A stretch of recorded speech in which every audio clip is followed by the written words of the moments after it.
Robbie, normally sculling, not sweep, so what about the change? Well, I've always felt I was a sweep rower and I just kept being put in sculling boats. So I'm quite glad to be back in my, what I like to see as natural discipline for now.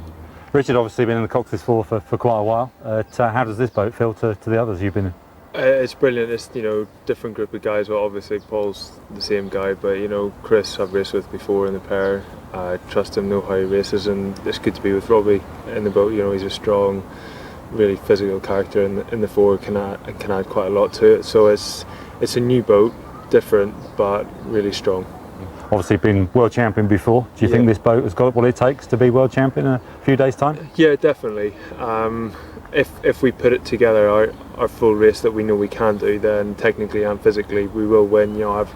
I've complete confidence in the guy sitting in front of me. It's I make the calls in the boat. If at any point during the last two races I've asked for something, it's always been delivered whenever we need it. And I know there's a lot. I know we can deliver quicker boat speed. We still haven't shown our full deck of cards yet. 1,000 to go in the final of the men's lightweight coxless 4, and Great Britain were off quick in the first 250 metres, but they've slumped down a little bit. They've settled in the second 500, but this is a crew, the British crew of Chris Bartley, Rob Williams, Paul Mattick and Richard Chambers, who really thrive in the second half of the race. They're sprinters. They've done that throughout the World Cup campaign in 2010, so they'll be in and amongst the hunt for medals as we get down towards the finish line. Italy in lane 1, Germany in lane 2, China in 3, Great Britain in 4, Netherlands dropped off to the left of your picture in lane 5, and the Australians now are in lane number 6, and they too are putting pressure on the British. Gary, the British crew they're looking a bit splashy there. They're looking left and right a bit. Strokes are looking a little bit anxious. They've got to start moving. They've been very steady there. They can't get lulled into this sense that they don't really have to react. But now they are moving. They're beginning to move back. They felt the challenge there from Italy on the far side, who are also fast finishers. They've now got to move on to Germany. Germany, really, they pushed hard in the second 500, Germany, to take the lead, and they're going to pay for that a little bit later on if all goes according to plan. But it's very much now down to Great Britain to start their big push for the finish. Richard Chambers and Paul Mattick, the bow pair of the British 4. They were world champions in this event back in 2007, so they've got a ton of experience on board here. They know how to race this event, and they'll have to draw on that now as we head towards the sprint stage. 500 metres remain in the men's lightweight coxless 4, and there are now 3 boats in the hunt for that precious gold medal, and the British are finally now squeezing on ahead of Germany that have led them through the middle 1,000, and then Australia in lane number 6 also picking up the pace. The Netherlands are in 5. They too now have upped the rate and are coming back, but it is Great Britain that inch out. They're now out to about 6 feet over Germany with 400 metres remaining. Gary, that third 500 was terrific for Great Britain. They went from about 3/4 of a length down on Germany to level, and now they're moving away. That was a really effective third 500 after the halfway point. Now they're going to be under attack from Australia. They're under attack from China. Watch China moving up now as well, but Germany fighting back. 250 metres remain. That is 25 strokes. Count them in here. Watch the German crew in lane at number 2. Up the rate comes again. The crowd's now really appreciating what they're seeing on Lake Karipiro. Here comes Australia in lane at 6, and the British are taking it tight here. The 6-foot lead is down to 3 feet. It is a matter of feet and inches as we come now 100 metres. 10 strokes, a little look right from Richard Chambers watching the Germans, but you've got to watch the Australians in 6 and Netherlands in lane number 5.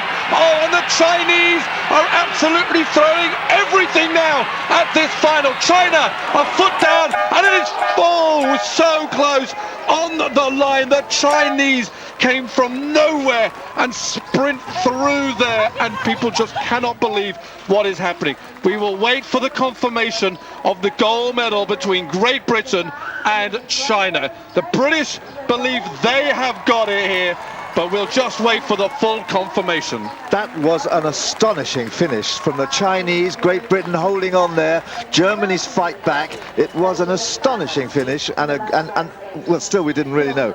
Obviously they realise, they've been told that they got it just by a fraction at the finish there. So there it is, Great Britain, Australia and China. Look at the time between all of those three. But at the end of the day, Great Britain are worthy world champions. Chris, that was absolutely fantastic. They're so close all the way down. What was it like in the stroke seat? It was awesome. I was pretty confident that we had a good race plan, and I knew people would lead out fast, so I just wanted to set up a good rhythm, and then these boys could take it home in the second half, and that's what happened. Really good. Rob, you said on the interview the second half grew.